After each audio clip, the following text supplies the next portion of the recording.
هاد ماشي كيليز ديال مراكش وماشي اكدال ديال الرباط.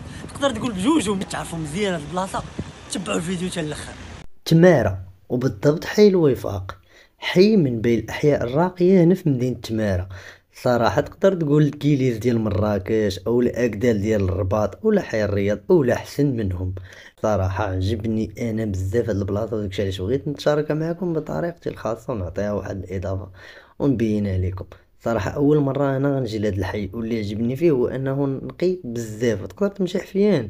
لا لا، ما زدتش فيه حتى مطاعم ومقاهي اللي زوينين بزاف وغادي يعجبوكم.